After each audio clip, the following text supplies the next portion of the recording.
Part 9. Wrath of the Forest.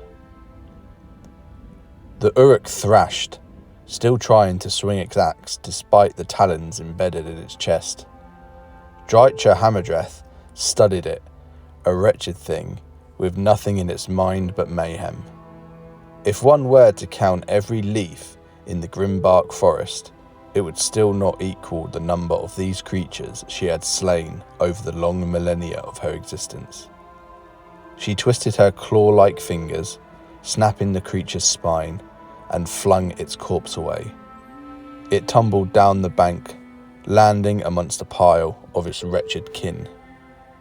The high ground and sparse trees here gave Drycha the perfect view of the human fortress. This was Fort Gardus, home to silver warriors who called themselves saints. Lightning danced across its battlements, illuminating a terrible slaughter, as towering mega-gargants elbowed their way into the keep's courtyard. In the overgrown valleys at the foot of the fortress, a second battle raged, green-clad crusaders struggling to reach the walls and break the siege.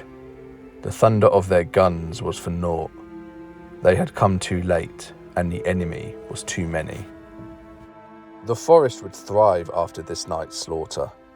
Green shoots would grow, lapping the blood of gargants, uruks, and humans alike. The soil would gratefully claim their flesh, as it should be, thought Drycha. Let them all slaughter each other, these parasites who had brought ruin to the grimbark. Those who had destroyed the sacred groves and torn down ironbark trees so ancient that they had borne witness to the birth of the realms. This was not her home. She had none, unless it was upon the battlefield, bringing death to the corruptors of the wilds. Yet the song of grief and helpless rage had brought her here nonetheless. For vengeance is my nature, she whispered. A staccato roll of thunder came from nearby, loud enough that the squirming spikes in Drycha's hive-like body wriggled in angry protest. Drycha heard chattering human voices some distance off to her left.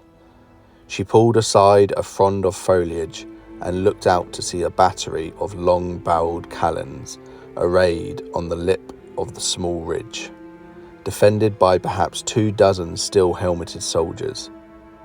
Clearly, the thunder of their guns had prevented them from hearing the approach of the Uruk band that Drycha and her treekin had just slaughtered. "Another volley!"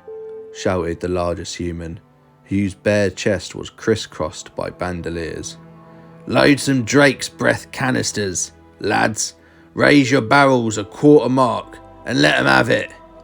The ground shook as tongues of fire spat from the mouths of the heavy guns. Drycha watched as half a second later, a series of fireballs erupted amongst the mass of uruks down in the valley below. A great swath of black gorse bushes went up in flames to the cheers of the gunnery crews. "That's it," said the shirtless man approvingly. "That's the range. Keep those fires blazing." Drycha seethed to witness such thoughtless devastation. So typical of humans, she had killed for less. All that stayed her rage was the reminder of the words of the Everqueen's herald, that foolish sapling Tethamir. Alariel did not begrudge the Queen of the Outcast her vendettas, but neither would she countenance open war with the city dwellers. Drycha had tested the Everqueen's wrath before and did not wish to witness it again. She heard movement at her side. One of her dryads approached wearily. "My queen?" Drycha hissed, demanding silence. The outcast's warnings were not necessary. Drycha had already sensed the land recoiling at the idiot tread of massive brutes, presumably latecomers to the battle that had got lost in the depths of the grimbark. The humans too heard it. Cries of alarm went up, and the shield-bearing soldiers rushed to get into formation, but there was no chance of the gunners swinging their cannons to bear on this new threat.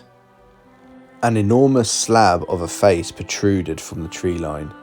breaking into a broad grin as it saw the panicked humans. Illuminated by flashes of lightning, 3 towering gargants forced their way into the clearing. Though nearly twice the height of Drycha herself, these creatures were small compared to the mega gargants lying waste to Fort Gardus. Judging by the scratches and bruises on their flesh, they had been wandering, lost in the forest for some time. On they came, barreling forward and squashing helpless humans beneath them, lashing out with clubs and fists to devastating effect. One picked up a cannon and bent its barrel backwards, quarterling it as it did. Drycha could sense the desperation of her outcast to join the battle.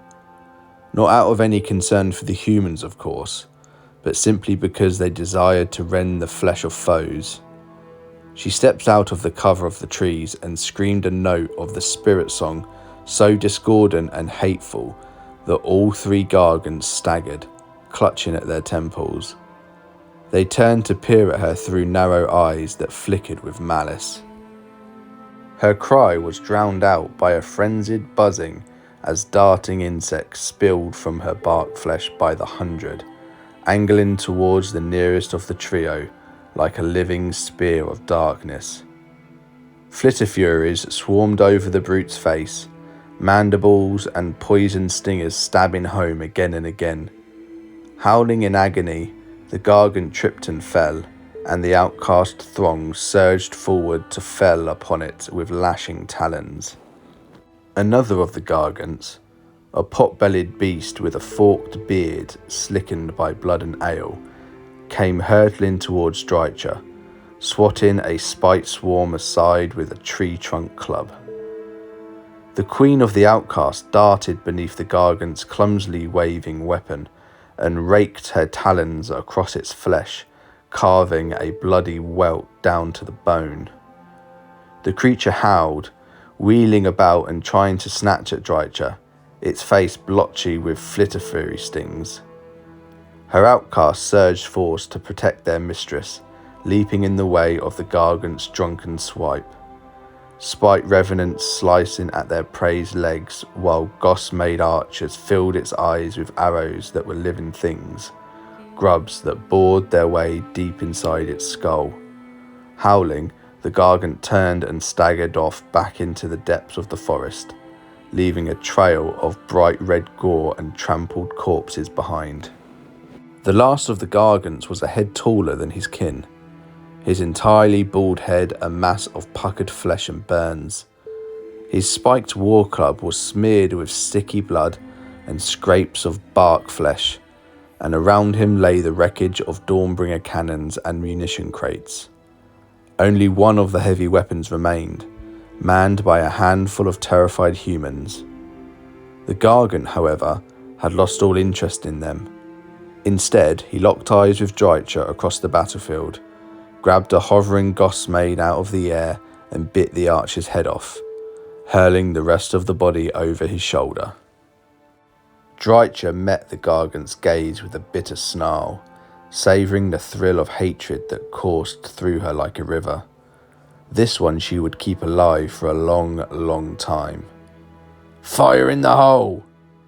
The words were accompanied by a fizzing hiss Drycha saw as the humans of the sole remaining cannon had set alight to 3 of their X-marked powder barrels and now hurled them down the slope towards the gargant, who stared dumbly at the burning objects as they smashed into his ankles. The Dawners hurled themselves flat, and Drycha cried out a warning to her outcasts. Too late. The world burned white as the barrels detonated. Were it not for the strength of Drycha's bow-like limbs, she would have been sent flying backwards. A crown of fire roared out across the clearing, setting light to the undergrowth and turning trees into flaming brands. The forest crackled and screamed as it burned. Of the gargant, there was nothing left but a mass of smoking innards spread out in a circle 24 yards across. Drycha had only ever known the spirit song of the Sylvaneth as a discordant echo, a marred and tragic symphony of loss, grief, and rage.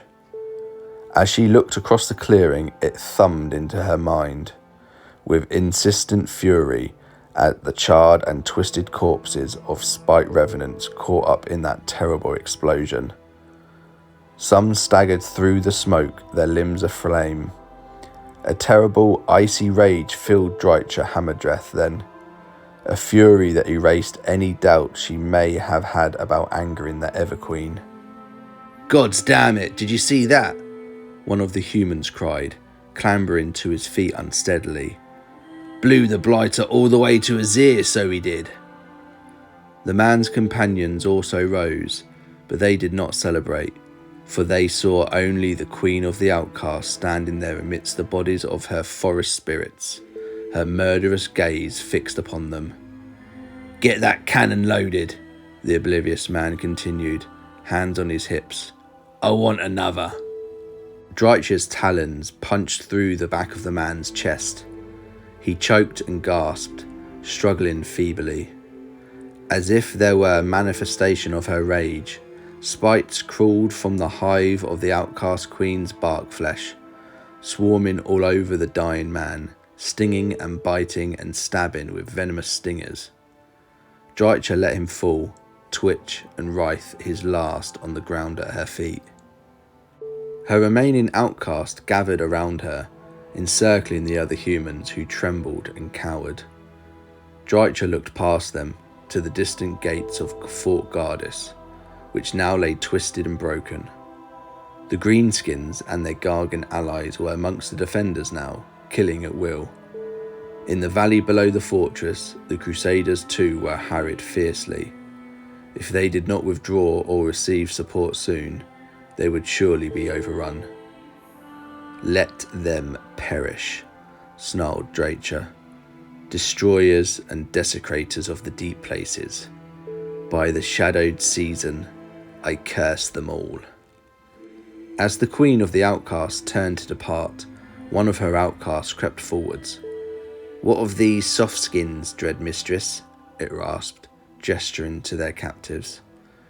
Drycha looked at the pathetic band of humans, whose pleading stares simply made her despise them all the more. With a gesture, she summoned lengths of barbed vine to encircle them, pinning their limbs and winding tight around their throats. They struggled helplessly. In the distance, coming closer, came the sound of guttural Orc war cries. "Let them pray to their stripling god for salvation," Drycha said. "Perhaps their own kind will find them before the Greenskins do. I care not." While the humans and Gargants slaughtered each other, the Queen of Outcasts would make this forest her own. She would turn every branch, root and vine into a weapon against these trespassers. Whoever triumphed in their petty war would know only suffering and death, so long as they remained in the grim bark.